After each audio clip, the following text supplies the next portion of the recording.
नमस्कार दोस्तों, आज हम बात करते हैं राष्ट्रकवि रामधारी सिंह जी दिनकर द्वारा लिखी गई रश्मि रथी के द्वितीय सर्ग की, जो महाभारत का एक प्रसंग पर आधारित है। शीतल विरल एक कानन शोभित आदित्य का के ऊपर, कहीं उत्स प्रस्त्रवर्ण चमकते झरते, कहीं शुभ निर्झर। जहाँ भूमि समतल सुंदर है, नहीं दिखते हैं पाहन, हरियाली के बीच खड़ा है विस्तृत एक उटज पावन। आस पास कुछ कटे हुए पीले धन खेत सुहाते हैं, शशक मूस गिलहरी कबूतर घूम घूम कर्ण खाते हैं। कुछ तंद्रिल अलसित बैठे हैं, कुछ करते शिशु का लेहन, कुछ खाते शाकल्य, दिखते बड़े तुष्ट सारे गोधन। हवन अग्नि बुझ चुकी, गंध से वायु अभी पर माती है। भीन भीन महक प्राण में मादकता पहुंचाती है। धूम धूम चर्चित लगते हैं तरु के श्याम छदन कैसे, छपक रहे हों शिशु के अलसित कजरारे लोचन जैसे। बैठे हुए सुखद आतप में मृग रोमंथन करते हैं, वन के जीव विवर से बाहर हो विश्रब्ध विचरते हैं। सूख रहे चीवर रसाल की नन्ही झुकी टहनियों पर नीचे बिखरे हुए पड़े हैं इंगुद से चिकने पत्थर। अजिन दर्भ पलाश कमंडलू एक और तप के साधन, एक और टंगे हैं धनुष तुमीर तीर बरझे भीषण। चमक रहा तृणकुटी द्वार पर एक परशु आभाशाली, लोह दंड पर जड़ित पड़ा हो मानो अर्ध अंशुमाली। श्रद्धा बढ़ती अजिन दर्भ पर, परशु देख मन डरता है। युद्ध शिविर या तपोभूमि यह समझ नहीं कुछ पड़ता है। हवन कुंड जिसका यह उसके ही क्या है ये धनुष कुठार। जिस मुनि की यह श्रुआ उसी की कैसे हो सकती तलवार। आई है वीरता तपोवन में क्या पुण्य कमाने को, या संन्यास साधना में है दैहिक शक्ति जगाने को। मन के तन का सिद्ध यंत्र अथवा शस्त्रों में पाया है, या कि वीर कोई योगी से युक्ति सीखने आया है। परशु और तप ये दोनों वीरों के ही होते श्रृंगार। क्लीव न तो तप ही करता है, न तो उठा सकता तलवार। तप से मनुज दिव्य बनता है, षड विकार से लड़ता है। तन की समर भूमि में लेकिन काम खड़ग ही करता है। किंतु कौन नर तपोनिष्ठ है यहाँ धनुष धरने वाला, एक साथ यज्ञाग्नि और असी की पूजा करने वाला। कहता है इतिहास जगत में हुआ एक ही नर ऐसा, रण में कुटिल काल समक्रोधी, तप में महासूर जैसा। मुख में वेद पीठ पर तर्कस, कर में कठिन कुठार विमल। शाप और शर दोनों ही थे जिस महान ऋषि के संबल। यह कुटीर है उसी महामुनि परशुराम बलशाली का, भृगु के परम पुनीत वंशधर वृति वीर प्रणपाली का। हाँ हाँ वही कर्ण की जांघों पर अपना मस्तक धरकर सोए हैं तरुवर के नीचे, आश्रम से किंचित हटकर। पत्तों से छन छन कर मीठी धूप माघ की आती है, पड़ती मुनि की थकी देह पर और थकान मिटाती है। कर्ण मुग्ध हो भक्ति भाव में मग्न हुआ सा जाता है, कभी जटा पर हाथ फेरता पीठ कभी सहलाता है।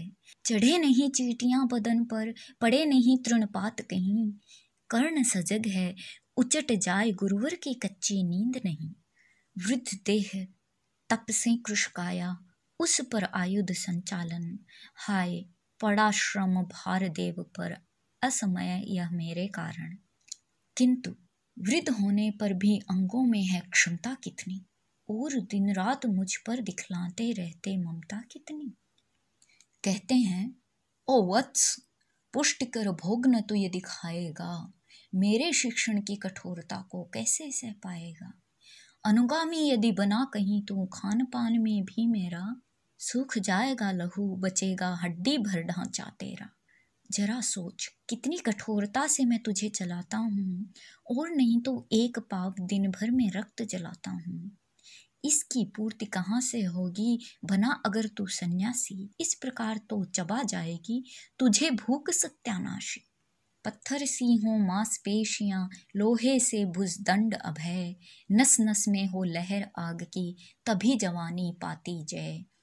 विप्र हुआ तो क्या रखेगा रोक अभी से खाने पर, कर लेना घनघोर तपस्या वह चतुर्थ के आने पर। ब्राह्मण का है धर्म त्याग, पर क्या बालक भी त्यागी हूँ, जन्म साथ शीलोंचु वृत्ति के ही क्या वे अनुरागी हूँ। क्या विचित्र रचना समाज की, गिरा ज्ञान ब्राह्मण घर में, मोती बरसा वैश्य वेश्म में, पड़ा खड़ग क्षत्रिय कर में। खड़ग बड़ा उद्दत होते हैं राजे, इसीलिए तो सदा बजाते रहते वे रण के बाजे। और करे ज्ञानी ब्राह्मण क्या, असी विहीन मन डरता है, राजा देता मान, भूप का वह भी आदर करता है। सुनता कौन यहाँ ब्राह्मण की, करते सब अपने मन की। डुबो रही शोणित में भूको, भूमों की लिप्सा रण की। ओ रण भी किस लिए, नहीं जग में दुख दैन्य भगाने को। पर शोषक पथ भ्रांत मनुज को, नहीं धर्म पर लाने को।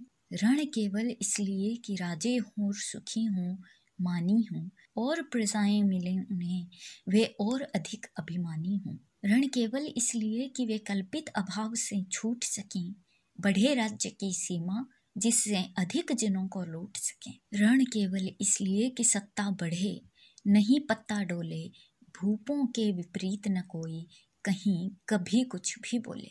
ज्यों ज्यों मिलती विजय अहम नरपति का बढ़ता जाता है, और जोर से वह समाज के सिर पर चढ़ता जाता है। अब तो है यह दशा कि जो कुछ है वह राजा का बल है, ब्राह्मण खड़ा सामने लिए शंख गंगा जल है। कहाँ तेज ब्राह्मण में अविवेकी राजा को रोक सके, धरे कुपथ पर जब ही पाँव वह तत्क्षण उसको टोक सके। और कहे भी तो ब्राह्मण की बात कौन सुन पाता है, यहाँ रोज राजा ब्राह्मण को अपमानित करवाता है। चलती नहीं यहाँ पंडित की, चलती नहीं तपस्वी की, जय पुकारती प्रजा रात दिन, राजा जयी यशस्वी की। सिर था जो सारे समाज का वही अनादर पाता है, जो भी खिलता फूल भुजा के ऊपर चढ़ता जाता है। चारों ओर लोभ की ज्वाला, चारों ओर भोग की जय, पाप भार से दबी धंसी जा रही धरा पल पल निश्चय। जब तक भोगी भूप प्रजाओं के नेता कहलाएंगे, ज्ञान त्याग तप नहीं श्रेष्ठता का जब तक पद पाएंगे। अशन वसन से हीन दीनता में जीवन धरने वाले, सहकर भी अपमान मनुष्यता की चिंता करने वाले। कवि कोविद विज्ञान विशारद, कलाकार पंडित ज्ञानी, कनक नहीं कल्पना ज्ञान उज्जवल चरित्र के अभिमानी। इन विभूतियों को जब तक संसार नहीं पहचानेगा, राजाओं से अधिक पूज्य जब तक न इन्हें वह मानेगा, तब तक पड़ी आग में धरती इसी तरह अकुलाएगी। चाहे जो भी करे दुखों से छूट नहीं वह पाएगी। थकी जीभ समझाकर गहरी लगी ठेस अभिलाषा को, भूप समझता नहीं है कुछ छोड़ खड़क की भाषा को। रोक टोक से नहीं सुनेगा नृप समाज अविचारी है, ग्रीवाहार निष्ठुर कुठार का यह मदांध अधिकारी है। इसीलिए तो मैं कहता हूँ, अरे ज्ञानियों खड़ग धरो, हर न सका जिसको कोई भी, भूखा वह तुम त्रास हरो। रोज कहा करते हैं गुरुवर, खड़ग महाभयकारी है, इसे उठाने का जग में हर एक नहीं अधिकारी है। वही उठा सकता है इसको जो कठोर हो कोमल भी, जिसमें हो धीरता वीरता और तपस्या का बल भी। वीर वही है जो कि शत्रु पर जब भी खड़ग उठाता है, मानवता के महागुणों की सत्ता भूल न जाता है। सीमित जो रख सके खड़ग को, पास उसी को आने दो, विप्र जाति के सिवा किसी को मत तलवार उठाने दो। जब जब मैं शर चाप उठाकर कर्तव्य कुछ दिखलाता हूँ, सुनकर आशीर्वाद देव का धन्य धन्य हो जाता हूँ। जियो जियो ऐ वत्स, तीर तुमने कैसा ये हमारा है, दहक उठा वन उधर, इधर फूट निर्झर के धारा है। मैं शंकित था, ब्रह्मा वीरता मेरे साथ मरेगी क्या, परशुराम की याद विप्र जाति न जुगा धरेगी क्या। पाकर तुम्हें किंतु इस वन में मेरा हृदय हुआ शीतल, तुम अवश्य ढोओगे उसको, मुझ में है जो तेज अनल। जियो जियो ब्राह्मण कुमार, तुम अक्षय कीर्ति कमाओगे, एक बार तुम भी धरती को निक्षत्रिय कर जाओगे। निश्चय तुम ब्राह्मण कुमार हो, कवच और कुंडलधारी, तप कर सकते और माता पिता किसके इतना भारी। किंतु हाय ब्राह्मण कुमार, सुन प्रण कांपने लगते हैं, मन उठता धिक्कार, हृदय में भाव ग्लान के जगते हैं। गुरु का प्रेम किसी को भी क्या ऐसे कभी खला होगा, और शिष्य ने कभी किसी गुरु को इस तरह छला होगा। पर मेरा क्या दोष, हाय मैं और दूसरा क्या करता, पी सारा अपमान, द्रोण के मैं कैसे पैरों पड़ता, और पांव पड़ने से भी क्या गूढ़ ज्ञान सिखलाते वे। एकलव्य सा नहीं अंगूठा क्या मेरा कटवाते वे। हाय कर्ण तू क्यों जन्मा था, जन्मा तो क्यों वीर हुआ, कवच और कुंडल भूषित भी तेरा अधम शरीर हुआ। धस जाए वह देश अतल में, गुण की जहाँ नहीं पहचान, धस जाए वह देश अतल में, गुण की जहाँ नहीं पहचान। जाति गोत्र के बल से ही आदर पाते हैं जहाँ सुजान, नहीं पूछता कोई तुम व्रती वीर या दानी हो, सभी पूछते मात्र यही तुम किस कुल के अभिमानी हो। मगर मनुष्य क्या करे, जन्म लेना तो उसके हाथ नहीं, चुनना जाति और कुल अपने बस की तो बात नहीं, चुनना जाति और कुल अपने बस की तो बात नहीं। मैं कहता हूँ अगर विधाता नर को मुट्ठी में भरकर कहीं छींट दे ब्रह्मलोक से ही नीचे भूमंडल पर, तो भी विविध जातियों में ही मनुष्य यहाँ आ सकता है। नीचे हैं क्यारियां बनी तो बीज कहाँ जा सकता है, कौन जन्म लेता किस कुल में, आकस्मिक ही है यह बात। छोटे कुल पर किंतु यहाँ होते तब भी कितने आघात। हाय जाति छोटी है तो फिर सभी हमारे गुण छोटे, जाति बड़ी तो बड़े बने वे रहें लाख चाहे खोटे। गुरु को लिए कर्ण चिंतन में था जब मग्न, अचल बैठा, तभी एक विष कीट कहीं से आसन के नीचे बैठा। वज्र दंष्ट्र वह लगा कर्ण के उरु को कुतर कुतर खाने, और बनाकर छिद्र मांस में मंद मंद भीतर जाने। कर्ण विकल हो उठा, दुष्ट भोरे पर हाथ धरे कैसे, बिना हिलाए अंग कीट को किसी तरह पकड़े कैसे। पर भीतर उस धसे कीट तक हाथ नहीं जा सकता था, बिना उठाए पांव शत्रु को कर्ण नहीं पा सकता था। किंतु पांव के हिलते ही गुरुवर की नींद उचट जाती, सहम गई यह सोच कर्ण की भक्तिपूर्ण विह्वल छाती। सोचा उसने अतः कीट यह पिए रक्त पीने दूंगा, गुरु की कच्ची नींद तोड़ने का पर पाप नहीं लूंगा। बैठा रहा अचल आसन से कर्ण बहुत मन को मारे, आह निकाले बिना शीला सी सहनशीलता को धारे। किंतु लहू की गर्म धार जो सहसा ही आन लगी तन में, परशुराम जग पड़े रक्त को देख हुए विस्मित मन में। कर्ण झपट कर उठा इंगितों में गुरु से आज्ञा लेकर, बाहर किया कीट को उसने क्षत में से उंगली देकर। परशुराम बोले शिव शिव तूने यह की मूर्खता बड़ी, सहता रहा अचल जाने कब से ऐसी वेदना कड़ी। तनिक लजा कर कहा कर्ण ने, नहीं अधिक पीड़ा मुझको महाराज, क्या कर सकता है यह छोटा कीड़ा मुझको। मैंने सोचा हिला डुला तो वृथा आप जग जाएंगे, क्षण भर को विश्राम मिला तो नाहक उसे गवाएंगे। निश्चल बैठा रहा सोच यह कीट स्वयं उड़ जाएगा, छोटा सा यह जीव मुझे कितनी पीड़ा पहुंचाएगा। पर यह तो भीतर धंसता ही गया, मुझे हैरान किया।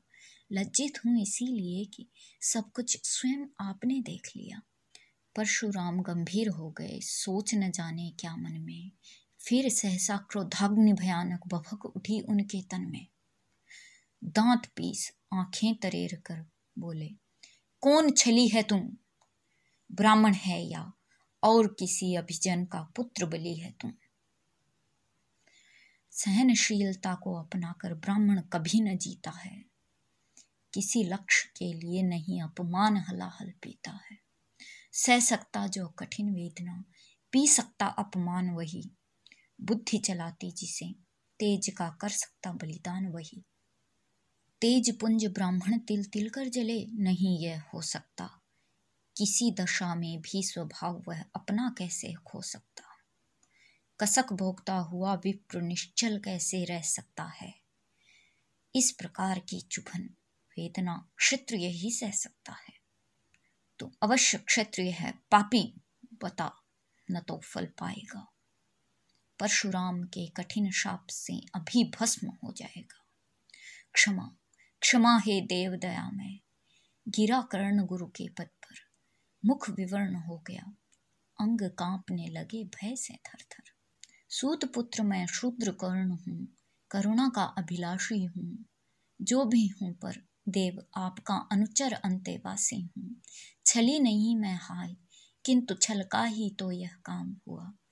आया था विद्या संचय को, किंतु व्यर्थ बदनाम हुआ।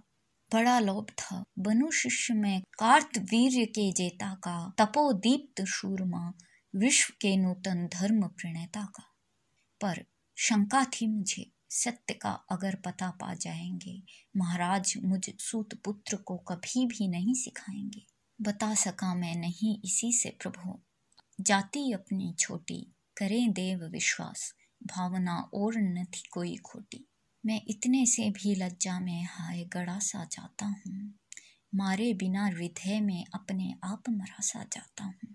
छल से पाना मान जगत में किलविष है, मल ही तो है, ऊंचा बना आपके आगे, सचमुच यह छल ही तो है। पाता था सम्मान आज तक दानी वृत्ति बलि होकर, आज जाऊंगा कहाँ स्वयं गुरु के सामने छली होकर। करें भस्म ही मुझे देव, सम्मुख है मस्तक नत मेरा, एक कसक रह गई नहीं पूरा जीवन का व्रत मेरा। गुरु की कृपा शाप से जलकर अभी भस्म हो जाऊंगा, पर मदांध अर्जुन का मस्तक देव कहाँ मैं पाऊंगा। यह तृष्णा यह विजय कामना मुझे छोड़ क्या पाएगी, प्रभु अतृप्त वासना मरे पर भी मुझको भरमाएगी। दुर्योधन की हार देवता कैसे सहन करूंगा मैं, अभय देख अर्जुन को मरकर भी तो रोज मरूंगा मैं। परशुराम का शिष्य कर्ण पर जीवन दान न मांगेगा, बड़ी शांति के साथ चरण को पकड़ प्राण निज त्यागेगा। प्रस्तुत हूँ दें शाप, किंतु अंतिम सुख तो यह पाने दें, इन्हीं पाद पद्मों के ऊपर मुझको प्राण गंवाने दें। लिपट गया गुरु के चरणों से विकल कर्ण इतना कहकर, दो कणिकाएं गिरी अश्रु की गुरु की आंखों से बहकर। बोले हाय कर्ण तू ही प्रतिभट अर्जुन का नामी है, निश्चल सखा धार्त राष्ट्रों का विश्व विजय का कामी है। अब समझा किस लिए रात दिन तू वैसा श्रम करता था, मेरे शब्द शब्द को मन में क्यों सी पीसा धरता था। देखें अगणित शिष्य द्रोण को भी कर्तव्य कुछ सिखलाया, पर तुझ सा जिज्ञासु आज तक कभी नहीं मैंने पाया। तूने जीत लिया मुझको निज पवित्रता के बल से, क्या पता था लूटने आया है कोई मुझको छल से। किसी और पर नहीं किया वैसा स्नेह मैं करता था, सोने पर भी धनुर्वेद का ज्ञान कान में भरता था। नहीं किया कार्पण्य दिया जो कुछ था मेरे पास रतन, तुझ में निज को सौंप शांत हो अभी अभी प्रमुदित था मन। पापी बोल अभी भी मुख से, तू न सूत रथ चालक है, परशुराम का शिष्य विक्रमी विप्रवंश का बालक है। सूत वंश में मिला सूर्य सा कैसे तेज प्रबल तुझको, किसने लाकर दिए कहाँ से कवच और कुंडल तुझको। सुत सा रखा जिसे उसको कैसे कठोर हो मारूं मैं, जलते हुए क्रोध की ज्वाला लेकिन कहाँ उतारूं मैं। पद पर बोला कर्ण दिया था जिसको आंखों का पानी, करना होगा ग्रहण उसी को अनल आज हे गुरु ज्ञानी। बरसाइए अनल आंखों से सिर पर उसे संभालूंगा, दंड भोग जलकर मुनि सत्तम छल का पाप छुड़ा लूंगा। परशुराम ने कहा कर्ण तू भेद नहीं मुझको ऐसे, तुझे पता क्या सता रहा है मुझको असमंजस कैसे। पर तूने छल किया, दंड उसका अवश्य ही पाएगा। परशुराम का क्रोध भयानक, निष्फल कभी न जाएगा। मान लिया था पुत्र इसी से, प्राण दान तो देता हूँ, पर अपनी विद्या का अंतिम चरम तेज हर लेता हूँ। सिखलाया ब्रह्मास्त्र तुझे जो, काम नहीं वह आएगा। है यह मेरा शाप, समय पर उसे भूल तो जाएगा। कर्ण विकल हो खड़ा हुआ कह, हाय किया यह क्या गुरुवर। दिया शाप अत्यंत निदारुण, लिया नहीं जीवन क्यों हर। वर्षों की साधना साथ ही प्राण नहीं क्यों लेते हैं, अब किस सुख के लिए मुझे धरती पर जीने देते हैं। परशुराम ने कहा, कर्ण यह शाप अटल है, सहन करो। जो कुछ मैंने कहा उसे सिर पर ले सादर वहन करो। इस महेंद्रगिरी पर तुमने कुछ थोड़ा नहीं कमाया है। मेरा संचित निखिल ज्ञान तूने मुझसे ही पाया है।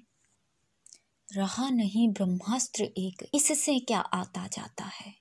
एक शस्त्र बल से न वीर कोई सब दिन कहलाता है। नई कला नूतन रचनाएं, नई सूझ नूतन साधन, नए भाव नूतन उमंग से वीर बने रहते नूतन। तुम तो स्वयं दीप्त पौरुष हो, कवच और कुंडलधारी। इनके रहते तुम्हें जीत पाएगा कौन सुभट भारी। अच्छा लोवर भी कि विश्व में तुम महान कहलाओगे। भारत का इतिहास कीर्ति से और धवल कर जाओगे। अब जाओ ले विदा वत्स, कुछ कड़ा करो अपने मन को। रहने देते नहीं यहाँ पर हम अभिशप्त किसी जन को। हाय छीनना पड़ा मुझी को, दिया हुआ अपना ही धन। सोच सोच यह बहुत विकल हो रहा, नहीं जाने क्यों मन। व्रत का पर निर्वाह कभी ऐसे भी करना होता है। इस कर से जो दिया उसे उस कर से हरना होता है। अब जाओ तुम कर्ण, कृपा करके मुझे निसंग करो। देखो मत यों सजल दृष्टि से, व्रत मेरा मत भंग करो। आह बुद्धि कहती कि ठीक था जो कुछ किया, परंतु हृदय मुझसे कर विद्रोह तुम्हारी मना रहा, जाने क्यों जाए। अनायास गुणशील तुम्हारे मन में उगते आते हैं, भीतर किसी अश्रुगंगा में मुझे बोर नहलाते हैं। जाओ जाओ कर्ण, मुझे बिल्कुल असंग हो जाने दो। बैठ किसी एकांत कुंज में मन को स्वस्थ बनाने दो। भय है तुम्हें निराश देखकर छाती कहीं न फट जाए। फिरा न लूं अभिशाप, पिघल कर वाणी नहीं उलट जाए। इस प्रकार कह परशुराम ने फिरा लिया आनन अपना। जहाँ मिला था वहीं कर्ण का बिखर गया प्यारा सपना। छूकर उनके चरण कर्ण ने अर्घ्य अश्रु का दान किया, और उन्हें जी भर निहार कर मंद मंद प्रस्थान किया। परशुधर के चरण की धूलि लेकर, उन्हें अपने हृदय की भक्ति देकर, निराशा से विकल टूटा हुआ सा, किसी गृह श्रृंगा से छूटा हुआ सा, चला खोया हुआ सा कर्ण मन में, कि जैसे चांद चलता हो गगन में, कि जैसे चांद चलता हो गगन में।